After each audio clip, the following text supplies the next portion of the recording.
نحمده ونصلي ونسلم على رسوله النبي الأمين المقين الحنين الكريم الرؤوف الرحيم. أما بعد، فأعوذ بالله من الشيطان الرجيم. بسم الله الرحمن الرحيم. وأنه هو أضحك وأبقى. صدق الله مولانا العظيم. معزز و محترم علماء کرام، قائدین تحریک منہاج القرآن اور اس عظیم جامع مسجد شیخ الاسلام میں موجود شرکائے جمعہ، اللہ رب العزت کا فضل و کرم اور احسان ہے کہ جس نے توفیق عطا فرمائی کہ ہم لوگ اس کے حضور سجدہ ریز ہونے کے لیے آج کے روز اس کے حکم کے مطابق جمع ہو. اللہ پاک ہم سب کا جمع ہونا اپنی بارگاہ اقدس میں قبول و منظور فرمائے. حاضرین مکرم، آج خطاب جمعہ کے لیے جس موضوع کا انتخاب کیا ہے وہ ایک ایسا مسئلہ ہے جو کم و بیش ہم میں سے ہر ایک شخص مرد و زن کو درپیش رہتا ہے، اور کئی بار ہم اس مسئلے کی بہتر مینجمنٹ نہیں کر پاتے، نتیجتاً وہ مسئلہ بڑھتا انسان کے لیے مضر صحت اور یہاں تک کہ اس کی جان لینے کا باعث بھی بن جاتا ہے. تو آج اس مسئلے کے سائنٹیفک پہلو اور اس کے بعد قرآن مجید اور احادیث مبارکہ کی روشنی میں اس کے سولوشن اور ٹیکنیکس کو سمجھنے کی کوشش کریں انشاءاللہ. جو آیت مبارکہ میں نے ابتدا میں تلاوت کی، اس میں اللہ رب العزت ارشاد فرماتے ہیں، اور یہ کہ وہی خوشی دے کر ہنساتا ہے اور غم دے کر رلاتا ہے. یعنی اللہ رب العزت ارشاد فرما رہا ہے کہ لوگوں، وہ میں ہی ہوں کہ جو کسی کو ہنساتا بھی ہوں، اور وہ میں ہی ہوں جو کسی کو رلاتا بھی ہوں. یعنی کسی کو خوشی عطا کر کے اس کو ہنسا بھی دیتا اور جب چاہوں تو کسی کو غمگین کر کے رلا بھی دیتا.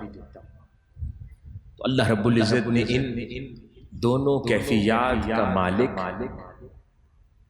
اور عطا کرنے والا اپنے آپ کو قرار دیا. اب اس آیت مبارکہ کی آگے تفسیر اور دیگر ذیلی پہلوؤں کی طرف اب غور کرتے ہیں.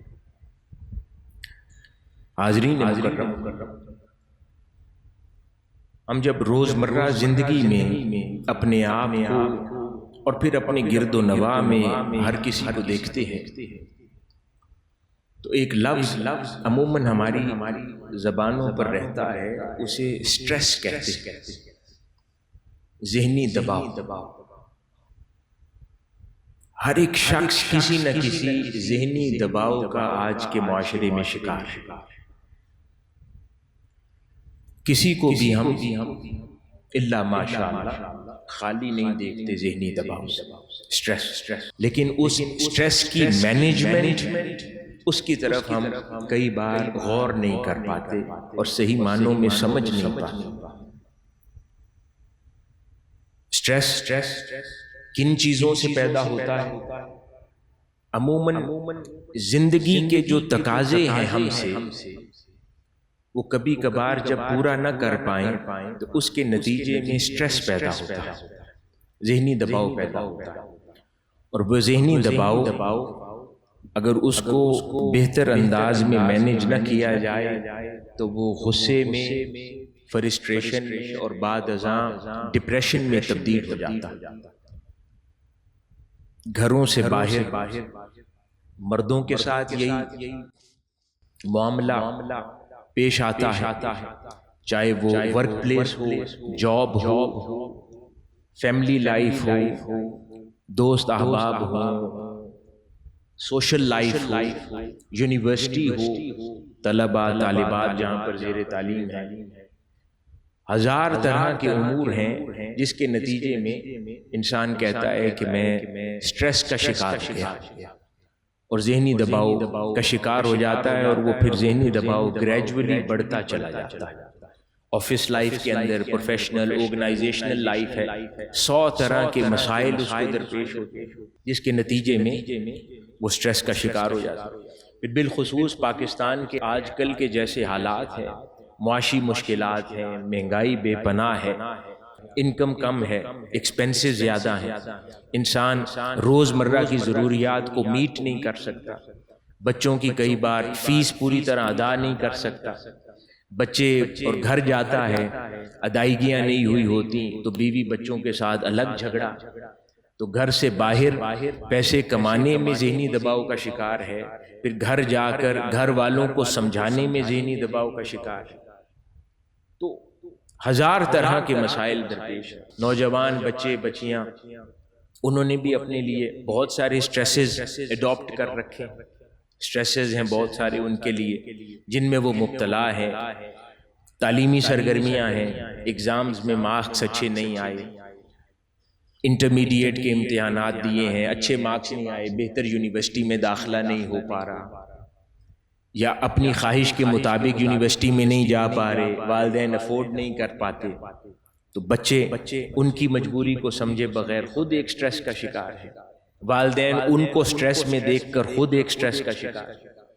تو وہ ذہنی دباؤ ہے جس نے ہر سمت سے انسان کو گھیرا ہوا ہے۔ پھر اپنی دینی زندگی کے اندر انسان کئی بار دینی امور کی بجا آوری میں کوتا ہے، پوری طرح وہ ادا نہیں کر پاتا، نمازوں کی باقاعدگی نہیں رہتی، پھر وہ کوشش کرتا ہے کہ نمازوں کی باقاعدگی بن جائے لیکن وہ نہیں کر پاتا۔ بہت سارے ایسے امور ہیں زندگی میں جو اسے پتہ ہے کہ شریعت محمدی صلی اللہ علیہ وآلہ وسلم اس کی اجازت نہیں دیتی، لیکن وہ مجبور ہے، وہ ان کو کرتا ہے، اور دل پر پھر ایک پریشر اور دباؤ بھی ہے کہ میں یہ گناہ کا ارتکاب کرتا ہوں، وہ بذات خود ایک ذہنی دباؤ ہے اس کے اوپر مسلسل جس سے نجات نہیں ملتی۔ نتیجتاً ہوتا کیا ہے کہ وہ شخص گریجولی بیمار ہو جاتا ہے، اور اس کے اوپر پھر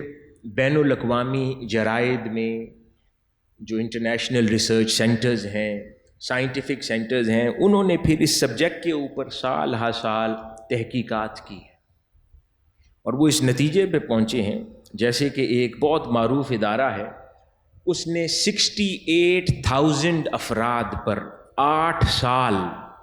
انالیسس کیا، 68,000 افراد کا 8 سال بغور مطالعہ کرتے رہے ان لوگوں کے لائف سٹائل کا، تو وہ اس نتیجے پہ پہنچے کہ جو لوگ سٹریس فری لائف گزارتے تھے ان کے اندر ہارٹ ڈیزیزز بہت کم تھیں،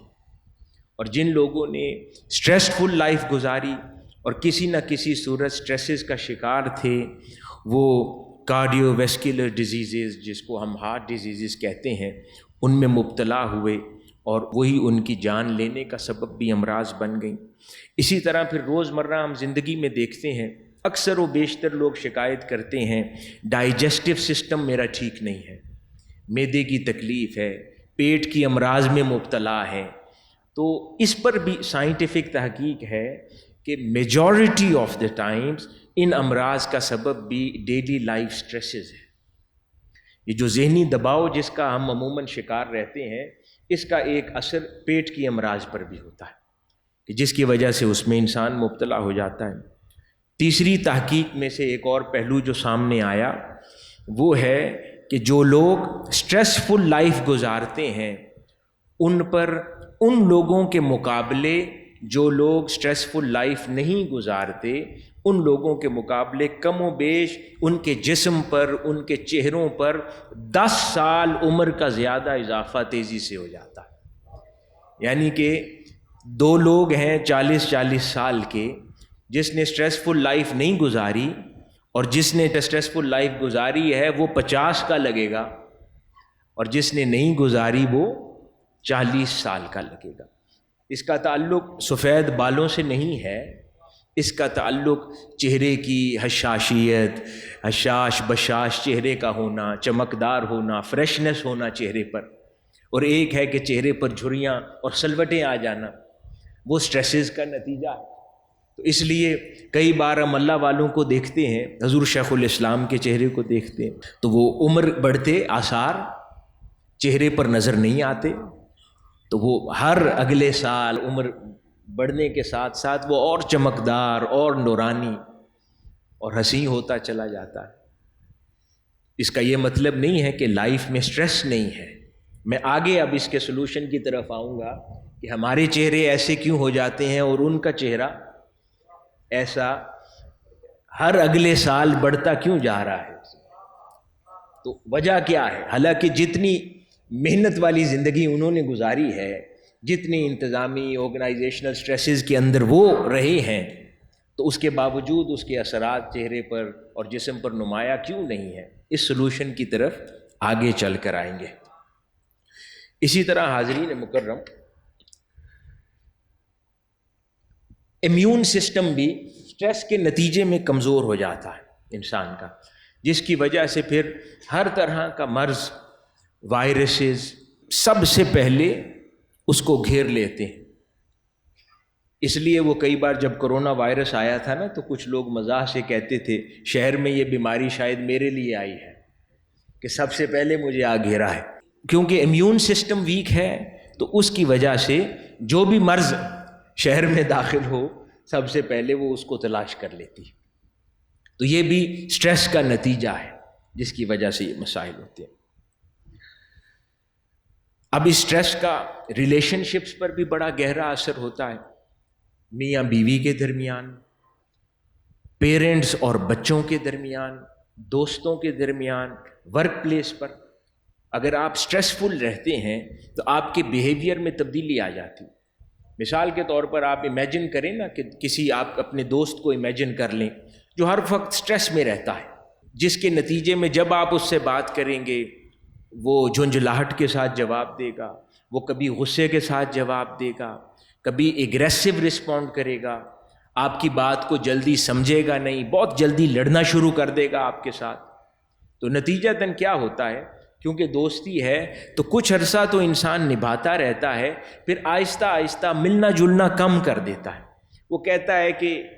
کوئی جھگڑے کی بات ہی کرنی ہے اس نے، پھر تو آہستہ آہستہ پھر ایوائڈ کرتا ہے، اس کا فون کال نہیں لیتا،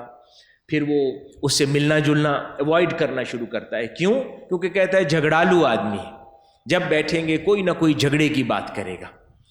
تو اب یہ کیونکہ آپ سٹریسڈ ہیں، سٹریس کے نتیجے میں فرسٹریٹڈ رہتے ہیں، اس سے بیہیویئر میں تبدیلی آ چکی ہے، تو جب اپنے دوستوں کے پاس بیٹھیں گے ان سے اس بیہیویئر کے اثرات رونما ہوں گے اور وہ نتیجتاً آپ سے دور ہونا شروع ہو جاتے ہیں۔ یہی صورت گھر میں شوہر اور بیوی کے درمیان ہے۔ کوئی بھی ایک اس مزاج کا ہوگا سٹریس کے نتیجے میں تو دوسرا شخص آہستہ آہستہ وہ کہتا ہے یہ میری بات نہیں سمجھتا، پھر اس سے بات شیئر کرنا چھوڑ دیتے ہیں۔ پھر جب شیئرنگ ختم ہو جاتی ہے تو پھر قلبی ذہنی دوری پیدا ہونا شروع ہو جاتی ہے۔ پھر وہ شیئرنگ گھریلو جو ایک بانڈ ہے میاں بیوی کا، اس کے باہر دوستوں میں شروع ہو جاتی ہے شیئرنگ۔ بیوی اپنی دوستوں کو باتیں گھر کی کرنا شروع کرتی ہے، شوہر اپنے دوستوں کو کرتا ہے، اور جہاں پر ہونی چاہیے بات وہاں پر نہیں ہوتی، آپس میں دوری پیدا ہو جاتی ہے۔ تو یہ بھی سٹریس کا نتیجہ ہے۔ کہ انسان کیونکہ سٹریسفل زندگی گزار، یہی اولاد اور والدین کے درمیان بھی دوری کا باعث بن جاتا ہے کہ انسان فرسٹریٹڈ ہے، اولاد گھر آ کے والدین سے یا والد سے والدہ سے کوئی بات کرتی ہے، اس نے جھگڑ کے غصے سے جواب دینا ہے۔ بچوں کی ہزار جائز ناجائز ناسمجھی کی خواہشات بھی ہوتی ہیں، ان کو نرمی سے سمجھانے کی بجائے انسان غصے سے ڈانٹ کے سمجھاتا ہے، نتیجتاً وہ اپنی بات کہنا چھوڑ دیتے ہیں، کرتے پھر وہی ہیں جو ان کے دل میں آتا ہے، لیکن پھر مشاورت چھوڑ دیتے ہیں بچے، اور پھر وہ دوری پیدا شروع ہو جاتی ہے۔ تو یہ ریلیشن شپس کو بھی یہ جو سٹریس میں رہنا ہے یہ تباہ کر دیتا ہے، چاہے وہ دوست ہوں یا فیملی ریلیشنز ہوں۔ اسی طرح آپ کی جاب کو متاثر کرتا ہے بری طرح، کیونکہ سٹریس کے نتیجے میں سر درد رہتا ہے، سٹمک ایکس رہتی ہیں، انسان بہت زیادہ جاب سے چھٹیاں کرنا شروع کر دیتا ہے کیونکہ سٹریسفل لائف ہے۔ تو جاب والے بھی خوش نہیں ہوتے، اس کا پروفائل خراب ہونے لگ جاتا ہے، پھر نتیجتاً سٹریس انسان کو ڈیسائسو نہیں رہنے دیتا، اس کو ایک کنفیوزڈ شخصیت کا مالک بنا دیتا ہے۔ جو ایک کرسپی ڈیسیژن میکنگ ہے وہ اس کی ختم کر دیتا ہے سٹریس۔ یہ بڑی غور طلب بات ہے، بہت سارے لوگوں میں ہم جب یہ دیکھتے ہیں نا مسئلہ کہ crispy decision making, quick decision making نہیں ہے، ڈیسائسونیس نہیں ہے، کنفیوژن ہو جاتی ہے، تو عین ممکن ہے کہ وہ انسان سٹریس لیولز میں بہت ہائی ہو، نتیجتاً وہ سٹریسز اس کو کنفیوزڈ شخصیت کا مالک بناتے ہیں، وہ پھر ڈیسائسو نہیں رہتا کہ فوری فیصلہ کسی مسئلے پر کر دیا جائے کانفیڈنس کے ساتھ، وہ شٹر ہو جاتا ہے گریجولی۔ اسی طرح پھر لوگوں سے اوائڈ کرنا شروع کر دیتا ہے، یہ شخصیت کے اندر سمپٹم پیدا ہوتا ہے۔ ایموشنل سوئنگز، گھر میں میاں بیوی کے درمیان بھی، دوستوں میں بھی شخصی سوئنگز، ایک دن اچانک ایک ہی نشست کے اندر بہت حشاش بشاش بھی ہے اور دوسری نشست کے اندر اچانک غصے میں بھی آ جاتا ہے، اس کو ایموشنل سوئنگز کہتے ہیں، اس کا بھی انسان شکار ہوتا ہے۔ پھر کبھی کبھار مایوس ہو جاتا ہے، بہت زیادہ ہیلپ لیسنس فیل کرتا ہے کہ میرے اختیار میں نہیں ہے، یہ بھی در حقیقت یہ سٹریس کا رسپانس ہے۔ نہیں تو اگر جب تک انسان مایوس نہیں ہوتا تو جتنی بھی اس کو مشکلات درپیش ہوں، چاہے آرگنائزیشنل ہوں، چاہے تحریکی تنظیمی زندگی میں ہوں یا گھریلو زندگی میں ہوں، وہ مایوس نہیں ہوتا، وہ کہتا ہے نہیں اس کا حل اللہ پاک نکالے گا، وہ کام کرتا چلا جاتا ہے۔ مایوسی انسان کو تب گھیرتی ہے آ کر جب وہ سٹریسفل ہو جاتا ہے اور سٹریس کا شکار ہو جاتا ہے، تو اس کا نتیجہ پھر انسان مایوسی میں مبتلا ہو جاتا ہے۔ تو یہ بھی در حقیقت سٹریس کا ہی نتیجہ ہوتا ہے۔ جیسے میں نے کچھ مثالیں بیان کر دیں کہ وہ امور جو انسان کو سٹریس میں مبتلا کرتے ہیں، انگریزی زبان میں ان امور کو سٹریسرز کہتے ہیں، سٹریسرز، سٹریس دینے والے۔ وہ ٹریفک بھی ہو سکتی ہے، اب یہ آپ کی لیول آف پیشنس پہ ڈیپینڈ کرتا ہے کہ کسی کے لیے ایک مسئلہ سٹریسر ہے تو کسی مضبوط شخصیت کے مالک دوسرے شخص کے لیے وہی مسئلہ سٹریسر نہیں ہے، وہ اتنا پیشنس کا مالک ہے کہ اس کو وہ چیز اس کے لیول آف سٹریس کو ٹچ نہیں کرتی، لیکن کوئی آدمی کمزور شخصیت کا مالک ہے تو اس کے لیول آف سٹریس کو وہ چیز بہت تیزی سے ٹچ کر دیتی ہے اور اس کو ڈسٹرب کر دیتی ہے۔ کئی لوگوں کے لیے ٹریفک کے ہارنز، ٹریفک میں گھنٹوں پھنسے رہنا وہی سٹریس کا باعث بن جاتا ہے۔ کچھ لوگ شکایت کرتے ہیں بہت زیادہ نوائز اور شور مجھے تکلیف دیتا ہے، وہ اس کے لیے سٹریس کا باعث ہے۔ کچھ لوگوں کے لیے بے پناہ روشنی سٹریس کا باعث بن جاتی ہے، کسی کے لیے جھگڑا، کانفلکٹ سٹریس کا باعث ہے۔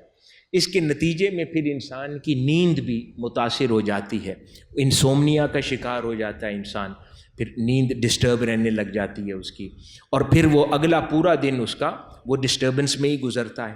کیونکہ پھر اس میں ایک اضافہ نیند کے نہ پورے ہونے کا بھی ہو گیا ہے، اور وہ نتیجتاً اب ان امور کے لیے کچھ ٹولز اینڈ ٹیکنیکس ویسٹرن محققین نے، مغربی محققین نے سجیسٹ کیے۔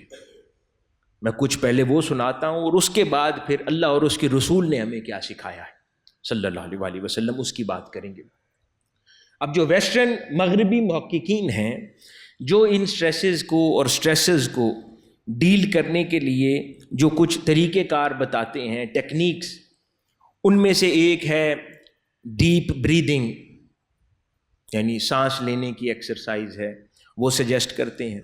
اپنی ایٹنگ ہیبٹس کو چینج کرنے کے بارے میں سجیسٹ کرتے ہیں وہ لوگ ڈاکٹرز، کہ اپنی ایٹنگ ہیبٹس چینج کریں، اس سے سٹریسز کو ڈیل کرنے کی استطاعت پیدا ہو جائے گی۔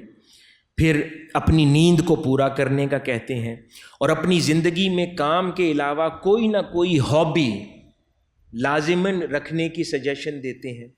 کہ جو آپ کے لیے تھکاوٹ اتارنے کا سبب بنتی ہو، چاہے وہ سپورٹس ہو یا کوئی گیم ہو، کوئی نہ کوئی ہابی ایسی ہو جو آپ کے لیے فرحت کا باعث بن جاتی ہو۔ اس کے علاوہ میڈیٹیشن سجیسٹ کرتے ہیں، جس کو ہم مراقبہ کہتے ہیں، کہ یہ مراقبہ انسان کو سٹریس ریلیز کرنے میں مدد کرتا ہے اور اس سے چھٹکارا حاصل کرنے میں مدد کرتا ہے۔ اسی طرح پازیٹیو تھنکنگ سجیسٹ کرتے ہیں۔ ایکسرسائز، کچھ لوگ جیسے صبح کی واک کو عادت بنا لیتے ہیں، جاگنگ کو عادت بناتے ہیں، جم کو عادت بناتے ہیں۔ یہ وہ امور ہیں یہ جو ڈاکٹرز سجیسٹ کرتے ہیں کہ جس سے انسان کے سٹریس لیولز نیچے آنا شروع ہو جاتے ہیں۔ سوشل سپورٹ سسٹم، اچھے دوستوں کا حلقہ جو آپ کو خیر کی بات کریں، آپ کے سٹریس کو بڑھانے کی وجہ نہ بنے کہ آپ جب ان کی مجلس میں جا کر بیٹھیں آپ کو وہ اور نیگیٹو بات کریں، تو وہ آپ کے سٹریس کو انکریز کر رہے ہیں۔ آپ کو مایوسی کی بات کریں، آپ کو اور تنگی کی بات کریں، آپ کو سٹریس دینے کی وجہ بنے، تو وہ کہتے ہیں کہ ان حلقوں کو چھوڑ دیں اور ان حلقات کو اڈاپٹ کریں جو تھوڑی دیر کے اندر، جو دن بھر کے آپ کے سٹریسز ہیں، اچھی باتوں سے، خیر کی باتوں سے، لائٹ مزاح کی باتوں سے آپ کی ان سٹریسز کو ختم کر دیں۔ تو وہ کہتے ہیں کہ ایسے سپورٹ سسٹم لائف میں اڈاپٹ کیے جائیں، سوشل سرکلز، نہ کہ سٹریس دینے والے۔ عموماً ہم لوگ کیا کرتے ہیں، انسان کاروبار کرتا ہے، بزنس مین ہے، سارا دن کاروبار کی باتیں کی، پھر اس نے دوست بھی وہی بنائے جن کے پاس تھکاوٹ اتارنے کے لیے جا کے بیٹھا انہوں نے کچھ اور کاروبار کی باتیں کی، یعنی اس کو پچھلی جن باتوں سے تھکاوٹ کا شکار ہوا تھا وہ تھکاوٹ اتارنے کی وجہ نہ بنے، اس کو اور زیادہ کاروباری مشورے دیے اور اس کو اور تشویش میں اور پریشانی میں مبتلا کیا۔ اچھا اس نے تو اتنا زیادہ کما لیا، اس نے تو اتنی زیادہ ترقی کر لی اور میں کہاں کھڑا ہوں، تو اس کے لیے اور سٹریس دینے کی وجہ بن گئے۔ تو اس لیے سپورٹ سسٹم کے بارے میں وہ ڈاکٹر سجیسٹ کرتے ہیں کہ اپنے سپورٹ سسٹم اور دوستوں کے حلقے تبدیل کریں، جس سے انسان کے وہ سٹریس لیولز ریڈیوس ہو جائیں خود بخود۔ اب اس طرح سوشل لائف ہے، اولاد نافرمان ہے، والدین کے لیے یہ سٹریس ہے، بچوں کی شادیاں نہیں ہو رہی، والدین کے لیے یہ سٹریس ہے، بچے تعلیم میں نالائق ہیں، آگے بڑے ہو کر کیا کریں گے، یہ سٹریس ہے۔ پھر جس 1000 طرح کے اس طرح کے امور سوچتے چلے جائیں، جابز پر ہے تو میری پروموشن نہیں ہو رہی، یہ سٹریس ہے، میری سیلری نہیں بڑھ رہی، یہ سٹریس ہے، میرا مینیجر بہت سخت ہے، کرخت ہے، میرے ساتھ بڑی سخت بات کرتا ہے، روڈ ہے، یہ سٹریس ہے، میرا لائف پارٹنر، میرا شوہر یا میری بیوی وہ بڑی کرخت ہے اور وہ بڑی غصے میں بات کرتی ہے، مجھے سکون کا ایک لمحہ نہیں لینے دیتا یا نہیں لینے دیتی، جھگڑا کرتی ہے یا جھگڑا کرتا ہے، یہ سٹریس ہے۔ فائنینشل ہے، اتنے سارے بل ان پیڈ ہیں، بجلی کا بل کیسے دوں گا، گروسری کہاں سے لاؤں گا، کرایہ گھر کا کہاں سے دوں گا، 1000 طرح کے یہ سٹریسز ہیں۔ بچوں کی فیس کی سٹریسز ہیں، وہ پریشرز ہیں، روزمرہ کے اخراجات پورے نہیں ہوتے،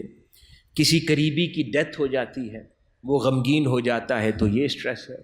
کوئی گھر میں قریبی بیمار ہو جاتا ہے، علالت آ جاتی ہے تو اس سٹریس میں مبتلا ہے، کبھی کوئی بچہ اس کی موت واقعہ ہو جاتی ہے، کبھی کسی کا روزگار اور جاب چلی جاتی ہے، کسی کو اولاد نہیں ہو رہی وہ اس سٹریس میں مبتلا ہے، کسی کو اللہ پاک نے اولاد دی ہے، اولاد نرینہ نہیں دی، وہ اس سٹریس کے اندر مبتلا ہے۔ یعنی 1,00,000 طرح کے سٹریس ہیں، ہم نے بھی اپنے آپ کو کہاں آزاد چھوڑا ہے۔ جو سٹریس ملتا ہے ہم کہتے ہیں کہ ہمارے لیے، ہم اس میں مبتلا ہو جاتے ہیں۔ تو یہ سٹریسز ہیں، اس طرح کے بے شمار ہیں۔ نتیجتاً انسان پھر بیمار رہنے لگ جاتا ہے، لونلی نیس ہے، تنہائی کا شکار ہو جاتے ہیں کچھ لوگ، وہ سٹریس ہے۔ پھر عموماً وہ لوگ بیمار رہنا شروع کر دیتے ہیں،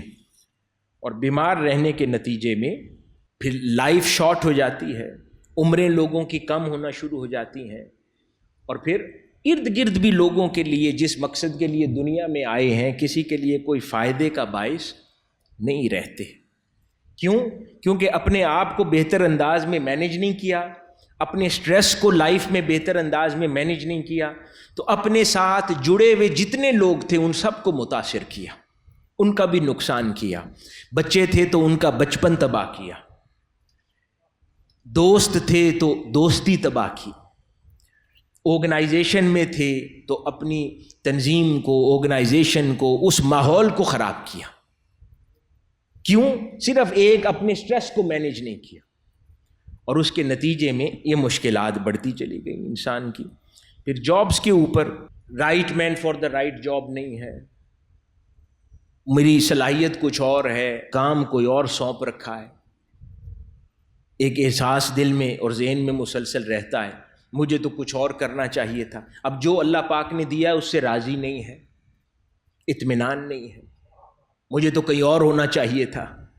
تو بس اس سٹریس میں مبتلا رہتا مسلسل۔ تو نتیجتاً وہ پھر سوائے نقصان کے اور اس کو کچھ نہیں ملتا۔ تو یہ تو کچھ ڈاکٹرز کی باتیں تھیں، ریسرچرز کی اور ویسٹرنرز کی، سائنٹسٹ کی، کہ جنہوں نے سٹریسز کو اور سٹریسز کو ڈیل کرنے کا ایک طریقہ اور سلیقہ اس کے اوپر اپنی سمجھ کے مطابق کلام کیا۔ لیکن حتمی کلام تو وہی ہے جو خالق کائنات فرمائے، یا جو آقا علیہ الصلوۃ والسلام سمجھائے اور عطا فرمائے، کیونکہ مخلوق پیدا کرنے والا بھی اللہ رب العزت کی ذات ہے۔ اور پھر وہ آیت مبارکہ جو ابتدا میں تلاوت کی، اللہ رب العزت خود ہی فرما رہا ہے، اور یہ کہ وہی خوشی دے کر ہنساتا بھی ہے اور غم دے کر رلاتا بھی ہے، تو پھر اس کا علاج بھی اللہ رب العزت ہی خود عطا فرما سکتا ہے، کیونکہ وہی ہنساتا بھی ہے وہی رلاتا بھی ہے۔ تو حاضرین مکرم، اس کا اسلامی علاج اور حل جس پر اب بات کریں گے، وہ اللہ رب العزت نے جو عطا فرمایا ہمیں قرآن مجید کے اندر، اور پھر تاجدار کائنات حضرت محمد مصطفیٰ صلی اللہ علیہ وآلہ وسلم نے اپنی تعلیمات مقدسہ کے ذریعے ہمیں عطا فرمایا، وہ ہے بیلنس آف لائف۔ کسی بھی ایک شے کے پیچھے حد سے زیادہ نہ دوڑنا، اور اللہ رب العزت کے فیصلوں پر راضی ہو جانا، اور اپنے آپ کو ہر لمحہ کوشش کر کے اس امر پر آمادہ کرتے رہنا کہ یہ میرے مولا کا فیصلہ ہے، اور اس پر راضی رہنے کی کوشش کرنا اور پریکٹس کرنا۔ اور پھر جو حتمی چیز جس کے اندر تمام مسائل کا حل ہے، وہ بیلنس آف لائف ہے، کہ انسان زندگی میں دنیا اور آخرت کے درمیان بیلنس کرنا سیکھے، امور دنیا اور امور آخرت کے درمیان بیلنس کرے۔ یہ ہماری اپنی غلطیوں کا ہی نتیجہ ہے کہ انسان زندگی کے ایک وقت تک مسلسل صرف دنیا کے پیچھے دوڑتا رہتا ہے، نتیجتاً وہ اتنے سٹریسز کا شکار ہو چکا ہوتا ہے کہ لیٹر ان دا لائف جب وہ ٹرن ٹوورڈز آخرت کرتا ہے تو اپنی زندگی کے اچھے سال سٹریس میں تباہ کر چکا ہوتا ہے۔ اور اگر یہی بیلنس وہ آغاز سفر سے ہی اڈاپٹ کر لے، یعنی کہ اس کی زندگی میں دنیا اور آخرت کی امپورٹنس برابر ہو جائے، وہ آدھا وقت دنیا کے لیے بھی صرف کرے اور اتنا ہی وقت آخرت کے لیے بھی صرف کرے، اور اس کی جوانی سے ہی یہ معمول ہو جائے، تو پھر اس کی زندگی کے قیمتی سال ضائع نہیں ہوتے۔ وہ سٹریسز کا شکار ہو کر اپنی جوانی کو ضائع نہیں کرتا۔ اپنے تعلقات کو ضائع نہیں کرتا، اپنی گھریلو زندگی کو ضائع نہیں کرتا۔ جب 20 30 40 سال برباد کر چکے ہوتے ہیں اور پھر یہ نسخہ سمجھ آتا ہے، تب تک وہ گزرے ہوئے سال تو واپس نہیں آتے، ہاں بڑھاپے سے پہلے چند سال بہتر ہو جاتے ہیں، لیکن ان سٹریسز کے نتیجے میں کتنے دوست ضائع کیے، کتنے بچے، اولاد، ان کے بیہیویئرز ضائع کر دیے، کتنی ڈیلنگز اور تعلقات ضائع کر دیے، تنظیمی زندگی کے اندر اپنا امیج برباد کر لیا، آرگنائزیشن کے اندر اپنا امیج تباہ کر لیا، وہ اس کی واپسی نہیں ہوتی، وہ ضائع ہو چکا ہوتا ہے۔ اس لیے تو قرآن مجید میں نہیں اللہ پاک ارشاد فرماتا، اعوذ باللہ من الشیطان الرجیم، وَمِنْهُمْ مَنْ يَقُولُ رَبَّنَا آتِنَا فِي الدُّنْيَا حَسَنَةً وَفِي الْآخِرَةِ حَسَنَةً وَقِنَا عَذَابَ النَّارِ، اور انہی میں سے ایسے بھی ہیں جو عرض کرتے ہیں کہ اے ہمارے پروردگار، ہمیں دنیا میں بھی بھلائی عطا فرما اور آخرت میں بھی بھلائی سے نواز، اور ہمیں دوزخ کے عذاب سے محفوظ رکھ۔ یعنی اپنی دنیا، اپنی آخرت اور اپنی قبر، تینوں کو برابر زندگی میں یاد کرتے رہتے ہیں اور کسی ایک سمت پر اپنا جھکاؤ زیادہ نہیں کرتے۔ دنیا میں بھی خیر مانگتے ہیں اور خیر کے لیے امور انجام دیتے ہیں، آخرت میں بھی خیر مانگتے ہیں اور خیر کے لیے امور صالحہ انجام دیتے ہیں، اور اپنی قبر بھی اچھی مانگتے ہیں اور اس کے لیے بھی نیک اور اعمال صالحہ میں مسلسل مصروف رہتے ہیں۔ اب حاضرین مکرم، یہ جو سٹریسز اب ہمیں آ رہے ہیں، اب قرآن مجید کی روشنی میں ہم اسے سمجھتے ہیں۔ اللہ پاک خود ارشاد فرماتا ہے یہ کیا ہے۔ اللہ پاک فرماتا ہے قرآن مجید میں، اور جو مصیبت بھی تم کو پہنچی ہے تو وہ اس بدعمالی کے سبب سے ہی پہنچی ہے جو تمہارے ہاتھوں نے کمائی ہوتی ہے، حالانکہ بہت سی کوتاہیوں سے تو وہ درگزر بھی فرما دیتا ہے۔ یعنی اللہ پاک فرماتا ہے یہ جن سٹریسز کا تم شکار ہو یہ تمہارے اپنے ہاتھوں سے کمائے ہوئے ہیں، کسی نے تمہارے اوپر اضافی نہیں لادے یا ناجائز نہیں لادے، یہ اپنی زندگی کے غلط فیصلے ہیں، یہ اپنی زندگی کے ناسمجھی پر مبنی فیصلے ہیں جن کے نتیجے میں آج مبتلا ہو۔ لیکن انسان کیا کرتا ہے، اپنے فیصلوں کا بوجھ دوسروں پہ ڈالتا ہے، کوئی نہ کوئی زندگی میں کندھا ڈھونڈتا ہے، اس کی وجہ سے میرے ساتھ ایسا ہو گیا، اس نے مجھے ایسے فیصلے پر مجبور کر دیا، اس کی وجہ سے میں نے ایسا فیصلہ کیا، میرے ساتھ یہ نقصان ہو گیا۔ کچھ نہ کچھ سبب وہ تلاش کرتا ہے اپنے دل کے بوجھ کو کم کرنے کے لیے، لیکن اللہ پاک فرماتا ہے کہ وہ انسان کے اپنے فیصلے ہیں جس کے نتیجے میں وہ کسی آزمائش میں مبتلا ہے یا وہ کسی سٹریس کا شکار ہے، فیصلے اس کے اپنے۔ ورنہ اللہ پاک فرماتا ہے کہ اللہ کی ذات تو ایسی ہے کہ بہت ساری کمزوریاں تو وہ معاف فرما چکی ہوتی ہے، جو کچھ تمہیں پہنچتا ہے یہ وہ معاف فرمائے جانے کے بعد اس کا اوور فلو ہے، یہ وہ زائد امور جو بچ جاتے ہیں معافی کے بعد وہ تمہیں پہنچتے ہیں جن کے سٹریسز کے اندر شکار ہو جاتے ہو۔ اگر وہ تمام امور جو روز مرہ زندگی میں ہم اپنے ہاتھوں سے کما کر آگے بھیجتے ہیں، اگر اللہ پاک ان میں سے کچھ بھی معاف نہ فرمائے اور سب کچھ ہماری طرف لوٹا دے تو سوچیں انسان کا کیا بنے۔ لیکن اللہ پاک فرماتا ہے کہ ان میں سے تو بہت سارے ایسے امور ہیں جن سے ہم نے درگزر کر دیا ہے، اس کے بعد جو کچھ بچ جاتا ہے وہ سٹریس بن کر تمہاری طرف لوٹ آتا ہے جس کا تم شکار ہو جاتی ہو۔ ایک اور مقام پر جیسے قرآن مجید میں اللہ پاک ارشاد فرماتا ہے کہ اللہ پاک تو کسی کو کسی کی استطاعت سے زیادہ بوجھ نہیں دیتا۔ اب اس کے اندر جواب بھی پوشیدہ ہے کہ جو سٹریسز جن میں ہم مبتلا ہیں وہ پھر ہماری استطاعت سے زیادہ نہیں ہے، کیونکہ مولا نے فرمایا ہے ایسا، اللہ کی ذات نے ایسا جب فرما دیا ہے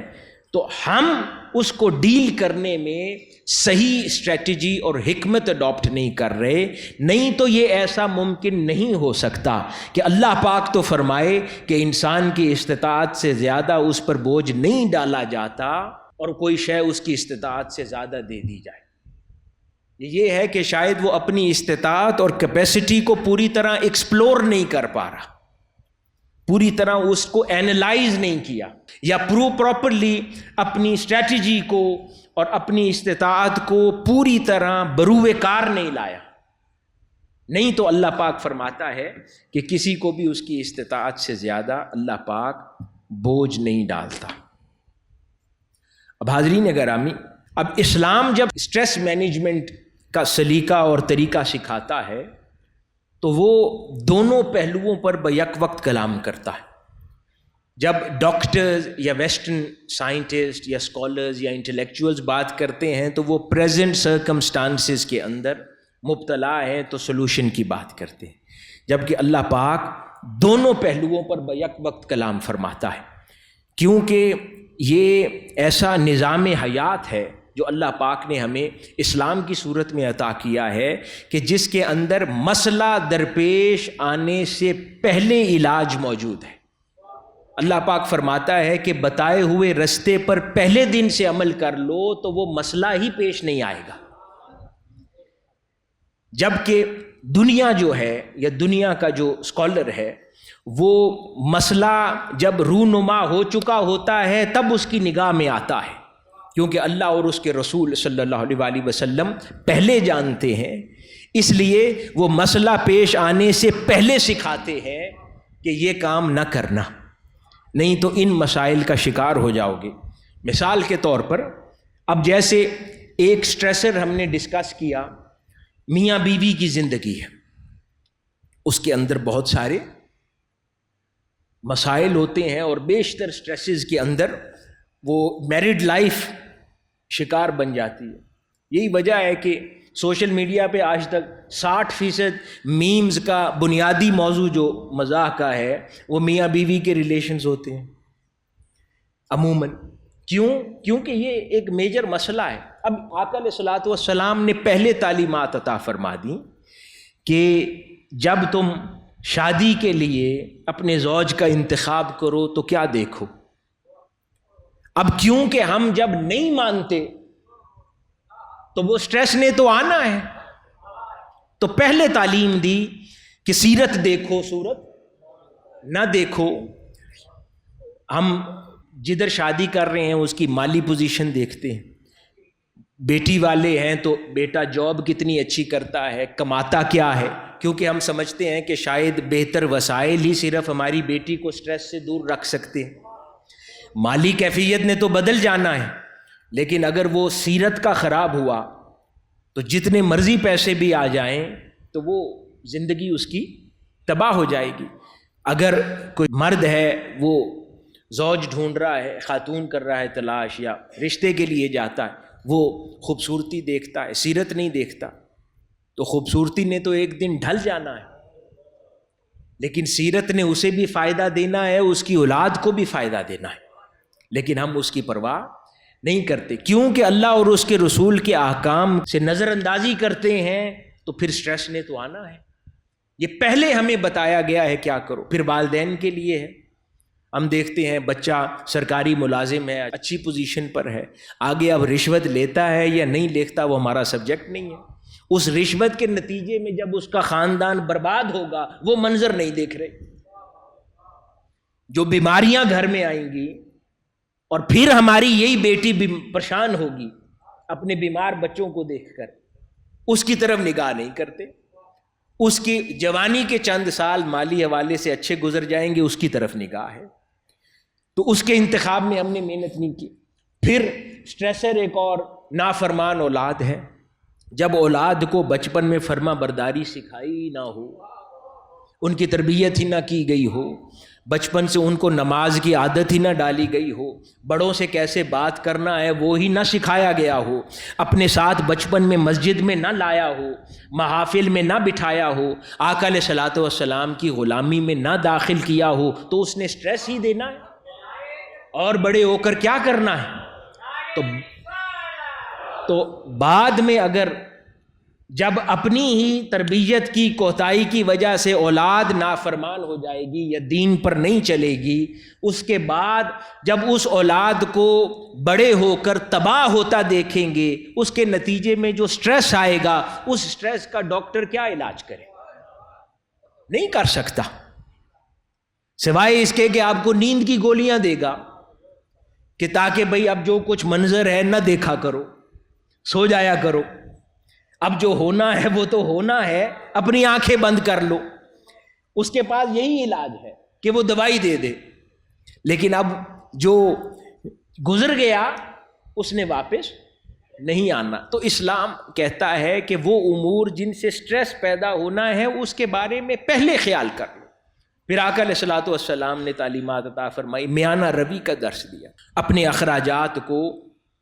مناسب طریقے سے خرچ کرو۔ لیکن ہم لوگ پیسے آ جائیں تو فضول خرچی کر دیتے ہیں،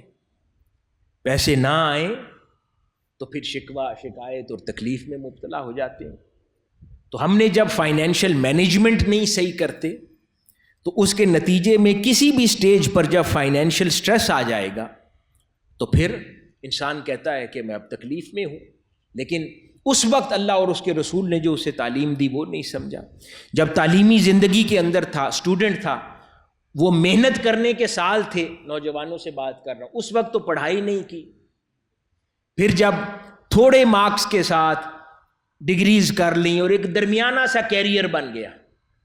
اس کے بعد سٹریس میں مبتلا ہے، اچھا روزگار نہیں ہے، اچھی انکم نہیں ہے، ضروریات زندگی پوری نہیں ہوتی۔ جب جوانی تھی اس وقت محنت نہیں کی، اس وقت کمپیٹ نہیں کیا، اس وقت اچھے مارکس نہیں لائے، اس وقت اعلیٰ طریقے کے ساتھ ڈگری کو مکمل نہیں کیا۔ جب فراغت کے اوقات تھے اس وقت زیادہ سکل سیٹ کو انگیج نہیں کیا، اس وقت کھیلنے میں مصروف رہے، گھومنے پھرنے میں مصروف رہے، تو ایک میڈیوکر سا کیریئر بن گیا، درمیانہ سا۔ جب درمیانہ کیریئر بن گیا، بڑے ہوئے، پھر اللہ پاک سے مانگا میری ضروریات زندگی ویسے پوری کر جیسے فلاں ٹاپر کی کرتا ہے، جس نے محنت کی ہے جوانی میں، اور جس نے نہیں محنت کی تو وہ پھر ہم اس کو میچ کرنا مانگتے ہیں۔ پھر ان بیلنسز کو اچیو کرنے کے لیے انسان پھر حرام کمانے کی طرف جاتا ہے، پھر رشوت ستانی کی طرف جاتا ہے، حرام خوری کی طرف جاتا ہے، پھر وہ ایک اور سٹریس کی بنیاد رکھ رہا ہے۔ اس کے نتیجے میں دیر سویر اس پر الزامات بھی آئیں گے، جگ ہسائی بھی ہوگی، اس کی بے عزتی بھی ہوگی، گرفتاریاں بھی ہوں گی، جیلوں کے منہ بھی ہوں گے۔ اس وقت پھر اگلے بڑی تکلیف اور سٹریس کی بنیاد ڈال دیتا ہے۔ ایک پریشانی اور ایک سٹریس سے نجات کے لیے دوسرے سٹریس کی بنیاد ڈال دیتا ہے، پھر اس دوسرے سٹریس سے نجات کے لیے تیسرے سٹریس کی بنیاد ڈال دیتا ہے۔ یہی اللہ پاک فرماتا ہے جو کچھ ہے یہ تمہارے اپنے ہاتھ کا بھیجا ہوا ہے، خود کما کر آگے بھیجتے ہو، پھر اس میں سے جب کچھ لوٹ آئے تو پھر شکوہ کرتے ہو۔ تو اسلام سب سے پہلے تو ان امور سے سمجھا کر کہ ان امور میں نہیں داخل ہونا، یہ تمہاری زندگی کو تباہ کر دیں گے، اس سے پہلے روکتا ہے تاکہ انسان کو ان سٹریسز سے ویسے ہی نجات مل جائے، اور پھر ریگولر سٹریسز بچ جائیں جو انسان سے کام کے متعلق ہے، وہ محنت کرتا ہے، مشن ہے، یا ملک کی حالات سڈنلی پیدا ہو جاتے ہیں، یا اخلاقی دینی حوالے یا محاذ سے کوئی مشکلات آ جاتی ہیں، تو وہ پھر وہ سٹریسز ہیں جن پر اس کا کوئی عمل دخل نہیں ہے۔ پھر اس کے لیے وہ 50% آف دا لوڈ بچتا ہے جس کو اس نے ڈیل کرنا ہے، اس کے اپنے ہاتھ کا کمایا ہوا اب نہیں ہے۔ لیکن جب اپنے ہاتھ سے بھیجے ہوئے امور بھی ہوں، وہ بھی سٹریس بن کر لوٹیں، اور پھر باقی دنیا کے نیچرلی جو سرکمسٹانسز ڈیولپ ہونے ہیں اس کے نتیجے میں جو مسائل ہیں وہ بھی لوٹیں، تو پھر انسان دشواری اور پریشانی کا شکار ہو جاتا ہے۔ اسی طرح گھر میں خواتین کے ہاں یہ بڑا مسئلہ ہے کہ شوہر مشکل سے کماتا ہے لیکن بے دریغ خواتین خرچ کرتی ہیں، پھر ضروریات زندگی کے اوپر پھر جھگڑا ہے، شکوہ ہے۔ اس پر اللہ رب العزت قرآن مجید میں پھر ارشاد فرماتا ہے اور شوہر کو تلقین کر رہا ہے قرآن مجید میں اللہ پاک کہ جتنا تمہیں وسائل اور استطاعت دیا اس کے مطابق خرچ کرو، کسی کے دباؤ یا پریشر میں آ کر ضرورت سے زیادہ قرض لے کر ایسے اخراجات نہ کر لو جس کی وجہ سے پھر ایک اور سٹریس میں مبتلا ہو جائے۔ تو ایک بیلنس آف لائف اچیو کیا جائے تاکہ انسان اپنے چادر کے مطابق ایک زندگی گزارے اور اسی پر اپنی اولاد اور گھر والوں کو بھی ٹرینڈ کرے۔ تو یہ بیسک امور ہیں جس کے اوپر اسلام ہمیں تعلیم دیتا ہے کہ پہلے سے اس پر عمل درآمدگی کر لی جائے تو زندگی کے اندر آسانی ہو جاتی ہے۔ مثال کے طور پہ اولاد ہے، سیدنا عمر فاروق رضی اللہ تعالیٰ عنہ کے پاس ایک والد شکایت لے کر آ گیا کہ یہ بیٹا میرا ادب نہیں کرتا، میرا گستاخ ہے، میرے ساتھ بد کلامی کرتا ہے، اونچا بولتا ہے اور تکلیف دیتا ہے۔ سیدنا عمر فاروق رضی اللہ تعالیٰ عنہ نے بیٹے سے پوچھا کہ تم ایسا باپ کے ساتھ کیا کرتے ہو؟ تو اس بیٹے نے سیدنا عمر فاروق رضی اللہ تعالیٰ عنہ سے عرض کیا کہ اے امیر المومنین، ذرا میرے والد سے پوچھیں کہ جن اچھی خصوصیات کا آج مجھ سے تقاضا کر رہا ہے، اس نے یہ سکھانے میں بچپن پہ وقت کتنا صرف کیا مجھے،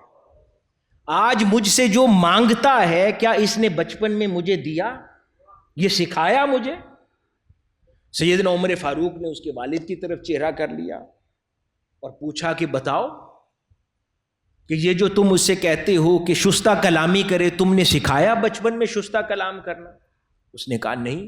بیٹے نے کہا اس سے پوچھو میرے لیے ماں کون سی لایا تھا جو خود نماز نہیں پڑھتی تھی، دیندار نہیں تھی، پرہیزگار نہیں تھی اور جادو ٹونے کرنے والی تھی؟ اس بچے نے کہا تو اس ماں کے بطن سے مجھے پیدا کر کے آج عزت کہاں سے مانگتا ہے مجھ سے؟ سیدنا عمر فاروق رضی اللہ تعالیٰ عنہ نے کہا کہ یہ صحیح کہتا ہے۔ اس سے کہا کہ میرے والد سے پوچھیں اس نے میرا نام کیا رکھا، اس نام میں کوئی دین کی برکت یا نسبت ہے؟ آج یہ بڑی غور طلب بات ہے، اپنے بچوں کے جب گھروں میں بچے پیدا ہوتے ہیں نا، آج عجیب عجیب نام ڈھونڈ کر لاتے ہیں ہم، یونیک نام جس کا معنی ہی کئی بار بیہودہ معنی ہے، کئی بار کوئی خاص معنی نہیں ہے، اور ایٹ لیسٹ آج کل کے رکھے گئے ناموں میں ان میں کوئی مبارک نسبت نہیں ہوتی۔ اپنے دل کو تسلی دینے کے لیے قرآن مجید کے صیغوں پہ نام رکھ لیتے اور کہتے ہیں کہ یہ قرآن مجید سے لفظ لیا ہے، لیکن ان کا ربط نہیں ہے، ان کا کوئی معنی نہیں ہے، ان کی کوئی نسبت نہیں ہے۔ جبکہ آقا علیہ الصلوۃ والسلام نے ارشاد فرمایا کہ یہ اولاد کے حقوق میں سے ہے کہ ان کو اچھا نام دیا جائے۔ اس وجہ سے کیوں اہل بیت اطہار کے مبارک اسماء پر نام رکھے جاتے ہیں، صحابہ کرام کے ناموں پہ رکھے جاتے ہیں، بزرگان دین کے ناموں پر، کیونکہ مبارک نام کی بھی تاثیر ہوتی ہے۔ صرف نام ہی کافی نہیں رہتا، اس کے ساتھ تربیت اور دیگر امور بھی ضروری ہیں، لیکن بہر صورت مبارک نسبت پر رکھا ہوا نام بھی کچھ نہ کچھ کردار لازماً ادا کرتا ہے۔ تو انہوں نے پوچھا کہ میرے والد سے پوچھیں کہ اپنی ذمہ داریاں یہ ادا کی تھی جس پر آج تقاضا کرتے؟ اس نے کہا میں یہ ادا نہیں کر سکا۔ سیدنا عمر فاروق رضی اللہ تعالیٰ عنہ نے فرمایا کہ پھر یہ الگ بات ہے کہ یہ بیٹا تمہارا پھر بھی گناہگار ہے، کیونکہ ایڈلٹ ہے، یہ پھر بھی گناہگار ہے اگر یہ تمہارا ادب نہیں کرتا اور گستاخ ہے۔ اللہ رب العزت کے حضور جواب دہ ہے، لیکن تم نے اپنا حق ادا نہیں کیا، تمہارا تقاضا نہیں بنتا۔ اس کو اپنے حصے کا گناہ ملے گا لیکن تمہارا تقاضا نہیں بنتا، تم نے اپنے حصے کی تربیت بچے کی نہیں کی۔ اس کے نتیجے میں سٹریسز آتے ہیں تو انسان ان سٹریسز کا خود ذمہ دار ہو جاتا ہے۔ اب جب انسان ان سٹریسز میں مبتلا ہو چکا، اب قرآن مجید ہمیں کیا تعلیم دے رہا ہے کہ کیا کیا جائے؟ اس کے لیے جیسے وہ ڈاکٹرز نے میڈیٹیشن سجیسٹ کی، تو اللہ رب العزت نے اسلام کی اصل میں اور بنیاد میں 5 وقت مراقبہ رکھ دیا ہے، اور میڈیٹیشن رکھی ہے جو نماز ہے۔ میڈیٹیشن کیوں؟ کہ تمام سٹریسز کو ذہنوں سے نکال دیں اور صرف اللہ رب العزت کی طرف اپنے فوکس کو پختہ کر لیں، ہر خیال سے اپنے ذہن کو خالی کر کے یکسوئی کے ساتھ کچھ وقت ذہن کو کسی ایسی بارگاہ میں لگا لیں کہ جہاں سے صرف خیر ملتی ہے، سٹریس نہیں ملتا۔ تو وہ اللہ رب العزت کی ذات ہے، وہ تاجدار کائنات حضرت محمد مصطفیٰ صلی اللہ علیہ وآلہ وسلم کی ذات بابرکات ہے، وہ شیخ کی بارگاہ ہے کہ جہاں سے صرف محبت، برکت، شفقت اور خیر ہے، نور ہے۔ تکلیف، سٹریس، پریشانی نہیں ہے. تو مراقبہ یہ ہے. تو نماز سے بڑھ کر مراقبہ کیا ہے کہ جہاں پر اللہ رب العزت کہتا ہے کہ دن میں 5 مرتبہ جب پھر تمہارا دل بوجھل ہو جائے، ذہن بوجھل ہو جائے، دنیا کی تکلیف و مشکلات سے ذہن بھر جائے، تو میرے حضور آ گیا کرو، کچھ دیر 5-7 منٹ کا مراقبہ کر لیا کرو، نماز پڑھا کرو آنکھیں بند کر کے، ہر کسی سے کٹ کے، بے نیاز ہو کر، ہر خیال سے اپنے ذہن کو آزاد کر کے میرے حضور آ گیا کرو، میری طرف اپنی توجہ مبذول کر لیا کرو، اپنی نگاہوں کو میرے عرش کی طرف جما لیا کرو، میرے نور کا اپنی آنکھوں سے مشاہدہ کیا کرو، اور پھر مجھ سے ہم کلام ہو جایا کرو، پھر میرے قرآن سے میری تلاوت کیا کرو، کلام پڑھا کرو، میری صورتیں پڑھا کرو، میرا ذکر کیا کرو، اور مجھے یاد کرتے رہا کرو، اور ہر یاد بھلا دو. یہ تمہارا سٹریس ختم کرے گی. یعنی اللہ پاک کو پتا تھا انسان خطا کار ہے، اس نے ہر لمحہ سٹریس میں رہنا ہے، تو اللہ پاک نے سٹریس کا علاج دیا ہے. اس نماز کو سٹریس ریلیونگ ایکسرسائز کے طور پر بھی اگر کر لیا کریں تو اس سے بہتر کوئی شے نہیں ہے. یکسوئی کے ساتھ اگر نماز میں بھی پھر کاروبار کی ٹینشن ہی ذہن میں رہنی ہے کہ اب جا کر میں نے فلاں بندے سے ڈیل کرنی ہے، یہ سودا ادھورا چھوڑ کر آیا ہوں، اب نماز سے فارغ ہو کر یہ کرنا ہے، فلاں سے میں نے پیسے لینے ہیں، تو پھر وہ نماز سٹریس ریلیونگ نہیں بنے گی. اس کے برعکس ہر شے کو پیچھے چھوڑ دیا. جب نماز میں داخل ہو گئے تو دارالامان میں داخل ہو گئے کہ اب یہاں امان ہے، یہاں پر امان ہے. اعلیٰ حضرت کا کیا شعر ہے، تو ہے عبد مصطفیٰ، تو حضور کا بندہ ہے، تیرے لیے امان ہے، تیرے لیے ان غموں سے امان ہے. اگر وہ بندہ بن جائے، حضور کا سچا بندہ بن جائے تو پھر امان ہے. تو وہ نماز دارالامان ہے، اس میں انسان داخل ہو جائے، ہر خیال کو ترک کر دے، کچھ باقی نہ رہے، صرف یار کا خیال باقی رہے. پھر اس کے بعد جب تشہد میں بیٹھتا ہے، تاجدار کائنات صلی اللہ علیہ وآلہ وسلم پر سلام بھیجتا ہے، پھر حضور کا خیال آ جائے، حضور کے حسین مکھڑے کا خیال آ جائے، روضہ پاک کا خیال رہے، تو پھر ہر غم خود بخود. اور دن میں 5 مرتبہ باقاعدگی سے بلا ناغہ، یہاں پہ بہت سے نوجوان بیٹھے آپ سے مخاطب ہوں، بلا ناغہ اپنی زندگی میں اس کو پختہ کر لیں کہ کچھ چھوٹ جائے نماز نہ چھوٹے. یہ دارالامان ہے، یعنی سٹریس ریلیونگ ایکسرسائز ہے. پھر اللہ پاک فرماتا ہے ایک اور مقام پر دوسری ٹیکنیک، اے ایمان والو صبر اور نماز کے ذریعے مجھ سے مدد چاہا کرو، یقیناً اللہ صبر کرنے والوں کے ساتھ ہوتا ہے. یعنی نماز سے، اپنی تکلیفوں میں نماز کے ذریعے مجھ سے مدد چاہو. ہمارا رویہ اس کے برعکس ہے، جب سٹریسز کا شکار ہوتے ہیں تو نماز بھی چھوڑ دیتے ہیں کہ میرا کسی کام کا دل ہی نہیں کرتا، نماز پڑھنے کا بھی دل نہیں کرتا، ذکر اذکار کا بھی دل نہیں کرتا، بے یقینی کی کیفیت میں مبتلا ہو جاتے ہیں، بے چینی اور بے سکونی کی کیفیت میں مبتلا ہو جاتے ہیں. جبکہ اس سے زیادہ بہتر موقع اور کون سا آنا ہے کہ جب انسان اللہ رب العزت کے حضور مراقبے کی حالت میں لوٹ جائے، نماز کی حالت میں اس کے حضور حاضر ہو جائے، اور پھر اس کے حضور مناجات کرے، دعا کرے، اے میرے مالک تو ہی ہنساتا ہے، تو ہی رلاتا ہے، اب یہ میرا رونا ہنسی سے تبدیل کر دے، میرے دکھ اور غم اب آسانی سے بدل دے، پریشانیوں کو خوشی اور راحت سے بدل دے. جس نے دینا ہے اس کے ساتھ پختہ تعلق جوڑ لے. دائیں بائیں 100 طرح کے 100 چوکھٹوں پر دھکے کھاتے ہیں، وہ ایک سجدہ جسے تو گراں سمجھتا ہے 1000 سجدوں سے دیتا ہے آدمی کو نجات. یہ ہم ان سٹریسز کو دور کرنے کے لیے مالی مشکلات، دیگر مشکلات 1000 در بدر دھکے کھاتے ہیں اور سجدہ ریز ہوتے ہیں. اس کی بجائے اگر وہ ایک بارگاہ کا سجدہ پختہ کر لیں، اس کے ساتھ تعلق، نسبت، محبت سچی کر لیں، تو وہ بارگاہ کافی ہے ہر طرح کے سٹریس اور دکھوں کو دور کرنے کے لیے. اگر رسپانس نہیں آ رہا تو فرماتا ہے کہ بس نماز قائم رکھو اور صبر کرو، اللہ پاک تمہاری ان تکلیفوں کو دور فرما دے گا. پھر فرماتا ہے کہ جن پر کوئی مصیبت پڑتی ہے تو کہتے ہیں کہ انا للہ و انا الیہ راجعون، کہ بے شک ہم بھی اللہ ہی کا مال ہیں اور ہم بھی اسی کی طرف پلٹ کر جانے والے ہیں۔ یعنی اپنے آپ کو سٹریس ریلیونگ ایکسرسائز اس طرح کرتے ہیں۔ پھر اس کے اندر ایک اور بڑا اہم حصہ جو ہے، تیسرا سبق جو قرآن مجید سے سٹریس ریلیونگ کے لیے ہمیں ملتا ہے، وہ توکل اللہ ہے، کہ توکل انسان کا پختہ ہو جائے کہ میرا مالک ہی دینے والا ہے۔ عوام الناس میں اور اہل اللہ میں بنیادی فرق کیا ہے؟ یا یوں کہہ لیں کہ صاحب مشاہدہ جن کو کہتے ہیں،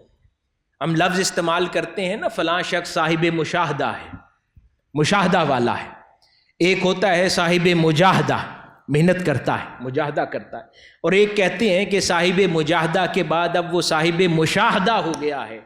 وہ صاحب مشاہدہ اس کو کہتے ہیں کہ جو عالم اسباب میں تصرف الہیہ کا مشاہدہ کرتا ہے، وہ صاحب مشاہدہ ہے، کہ عالم اسباب میں دنیا میں در حقیقت براہ راست اللہ رب العزت کی انوالومنٹ کے ساتھ امور کی انجام دہی کا مشاہدہ کرنے کے قابل ہو جاتا ہے، وہ صاحب مشاہدہ ہے۔ وہ آنکھوں سے اپنی دعاؤں کو پورا ہوتے دیکھتا ہے، وہ آنکھوں سے اس کے لیے اللہ رب العزت شر کو خیر سے کیسے تبدیل کرتا ہے اس منظر کو دیکھتا ہے، وہ آنکھوں سے ہر کی گئی سازش کو اس کے لیے گلزار بنتے دیکھتا ہے، وہ مشاہدہ کرتا ہے، اور ہر عمل کی انجام دہی میں اسے اللہ رب العزت کا ہاتھ کار فرما نظر آتا ہے، یعنی اس کی نگاہ میں اب ہوتا ہے، اب وہ دنیا کے اسباب پر اس کی نگاہ نہیں رہتی، اس کے لیے جب کچھ پہنچتا ہے اس کے پیچھے اللہ رب العزت کی ذات کو کار فرما دیکھتا ہے کہ یہ میرے مولا کا امر تھا اس لیے ایسا ہوا،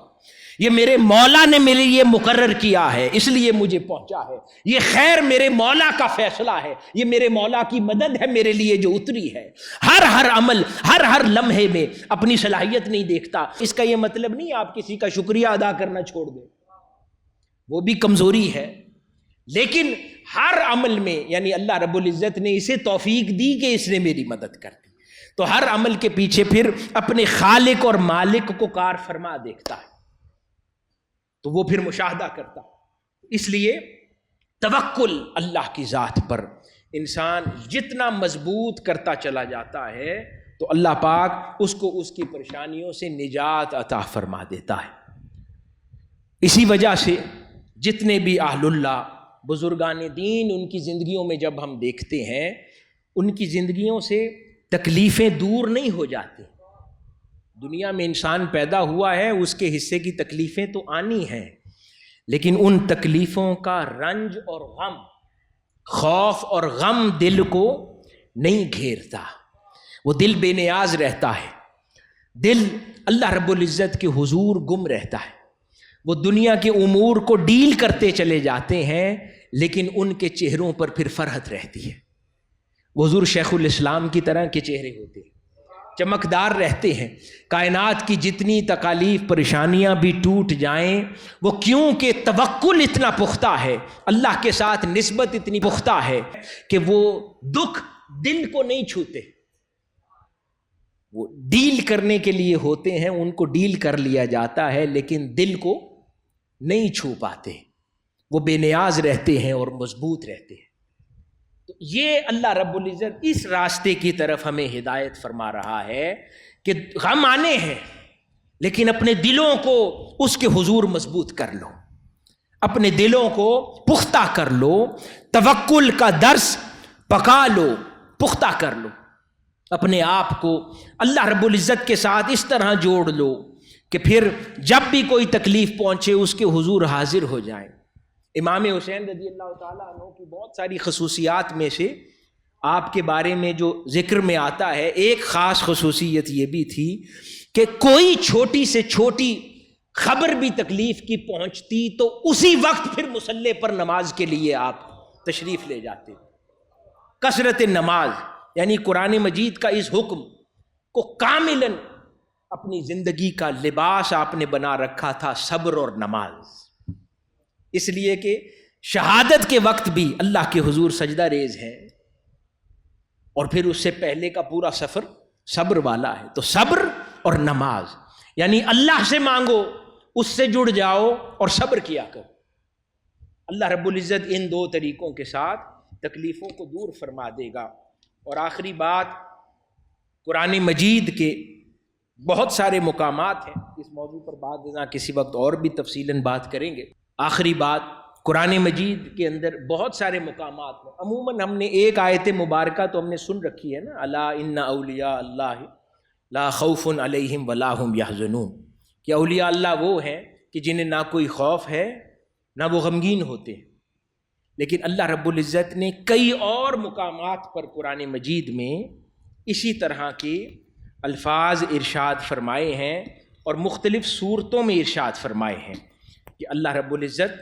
کن کن لوگوں کو خوف اور غم سے نجات عطا فرما دیتا ہے. جیسے ایک مقام پہ ارشاد فرمایا، تم سب جنت سے اتر جاؤ، پھر اگر تمہارے پاس میری طرف سے کوئی ہدایت پہنچے، جو بھی میری ہدایت کی پیروی کرے گا نہ ان پر کوئی خوف طاری ہوگا اور نہ وہ غمگین ہوں گے. یعنی ان کے لیے بھی یہ خوشخبری فرمائی. ایک اور مقام پر ارشاد فرماتا ہے، بے شک جو لوگ ایمان لائے اور جو یہودی ہوئے، جو نصرانی ہوئے، جو صابی تھے، ان میں سے جو بھی اللہ پر اور آخرت کے دن پر، یعنی ان کا ذکر ہو رہا ہے ان کی امم کے دور میں، اب مسلمانوں کے لیے حضور کی امت کا ذکر ہے، اور آخرت کے دن پر ایمان لایا اور اچھے اعمال کیے تو ان کے لیے ان کے رب کے ہاں ان کا اجر ہے اور ان پر نہ کوئی خوف ہوگا اور نہ وہ غمگین ہوں گے. ایک اور مقام پر قرآن مجید میں اسی طرح ارشاد ہوا، ہاں جس نے اپنا چہرہ اللہ کے لیے جھکا دیا، یعنی خود کو اللہ کے سپرد کر دیا اور وہ صاحب احسان ہو گیا، اس کے لیے اس کا اجر اس کے رب کے ہاں ہے، اور ایسے لوگوں پر نہ کوئی خوف ہے اور نہ وہ رنجیدہ ہوں گے. تو حاضرین مکرم، کئی مقامات پر اللہ رب العزت نے نہ وہ خوف زدہ ہوں گے نہ رنجیدہ ہوں گے. ہر اجر اور اجر عظیم کے بعد اللہ رب العزت نے اس نعمت کا ذکر کیا ہے. اس سے ایک بات سمجھ آتی ہے، یہ جو زندگی کے سٹریسز ہیں نا، یہ خوف اور غم کا ہی نتیجہ ہے. کچھ سٹریسز خوف کی دین ہے اور کچھ سٹریسز غم کی دین ہے. جب انسان خوف زدہ ہوتا ہے فلاں چیز نہ چھٹ جائے، فلاں چیز نہ ضائع ہو جائے، تو خوف اس کو سٹریس میں مبتلا کرتا ہے، اور جب کوئی چیز رونما ہو جاتی ہے تو پھر غم اسے سٹریس میں مبتلا کرتا ہے. اور اللہ رب العزت نے اعمال صالحہ کرنے والے، اس پر ایمان لانے والے، اس کی طرف اپنے چہرے کر لینے والے، اللہ کی ذات کی طرف متوجہ ہو جانے والے، اللہ کے حضور پیش ہو جانے والے، اس سے محبت کرنے والے، ان تمام لوگوں کو خوشخبری اللہ پاک نے سنائی ہے کہ جب میں تجھ سے راضی ہو جاؤں گا تو پھر میں تجھے نعمت عظیم دوں گا. اور اس دنیا میں حاضرین مکرم نعمت عظیم در حقیقت خوف اور غم سے نجات ہے. آخرت کی نعمتیں جنت ہے، آخرت کی نعمت دیدار الہیہ ہے، آخرت کی نعمت جنت الفردوس ہے، آخرت کی نعمت حور و قصور ہے، آخرت کی نعمت باغات جنت ہے، آخرت کی نعمت جنت کی نہریں ہیں، حسین مناظر ہیں، اللہ رب العزت کی قربت ہے، صحبت ہے، آقا علیہ الصلوۃ والسلام کی بارگاہ میں وہاں بیٹھ کر محافل ہے، دیدار مصطفی سے سیراب ہونا آخرت کی نعمتوں میں سے ہے. لیکن اگر کوئی پوچھے کہ دنیا میں اللہ رب العزت نے کسی پر احسان عظیم کرنا ہو اس کی زندگی میں، تو سب سے بڑی نعمت کسی سے راضی ہو کر وہ کیا دیتا ہے؟ تو سب سے بڑی نعمت لا خوف علیہم ولا هم یحزنون ہے کہ اللہ پاک اس کو اس دنیا میں رہتے ہوئے خوف اور غم سے نجات دے دیتا ہے. اس سے مراد یہ نہیں ہے کہ اب اس کے لیے خوف کے معاملات رونما نہیں ہوں گے یا اس کے لیے غم دینے والے واقعات نہیں ہوں گے. نہیں، اس کے لیے خوف بھی آئے گا، اس کے لیے غم بھی آئے گا، وہ اس کو ڈیل کر لے گا، خوف اور غم اس کے دل تک نہیں پہنچ پائے گا. تو حاضرین گرامی، تو دنیا میں سمجھ لیں، کیونکہ دنیا میں انسان دوزخ، جو دوزخ ہے نا، دوزخ کا ایک پارشل منظر، جزوی حصہ دوزخ کا انسان کی ذہنی دباؤ ہے. جو اس دنیا میں ڈپریشن ہے، ذہنی دباؤ ہے، ذہنی اذیت ہے، فرسٹریشن ہے، یہ دوزخ کا پارشل سا منظر ہے جو اس کو دنیا میں دیا جاتا ہے. اور اس سے نجات بھی اللہ رب العزت نے جنت کی راحتوں میں سے بھی اسی دنیا میں رکھی ہے. جو اس کا مقابلہ کرتی ہے وہ لا خوف علیہم ولا هم یحزنون ہے، کہ اللہ پاک جب خوف، غم اور سٹریس اسے ڈرانے آتے ہیں، پریشان کرنے آتے ہیں، تو لا خوف علیہم ولا هم یحزنون کی شیلڈ اسے بچانے آ جاتی ہے، اگر اللہ پاک نے اسے مہیا کر رکھی ہو. تو جن لوگوں پر اللہ پاک احسان عظیم فرماتا ہے ان کو لا خوف علیہم ولا هم یحزنون کا تحفہ عطا فرما دیتا ہے، پھر وہ سٹریسز سے آزاد ہو جاتے ہیں. لیکن اس کے لیے سفر نماز ہے، دعا ہے، ایمان ہے، توکل اللہ ہے، للہیت ہے، اور پھر دنیا کے اندر وہ تمام ہدایت کے امور جو اللہ اور اس کے رسول صلی اللہ علیہ وآلہ وسلم نے ہمیں عطا فرمائے ہیں ان پر پختگی کے ساتھ عمل پیرا ہو جانا ہے، کہ یہاں تک کہ بذریعہ استقامت اللہ پاک اس کو لا خوف علیہم ولا هم یحزنون کا تحفہ عطا فرما دے، اور وہ اس دنیا میں رہتے ہوئے بھی بے نیاز ہو جائے اور ان غموں سے آزاد ہو جائے. اللہ پاک ہمارے حال پر لطف و کرم فرمائے. جو باتیں ہم نے کی ہیں عمر بھر ان پر ہمیں عمل پیرا رہنے کی توفیق عطا فرمائے، اور توفیق عطا فرمائے کہ ہم صحیح معنوں میں اپنی زندگی کو جنت کا منظر بنا لیں. والسلام وما علینا الا البلاغ.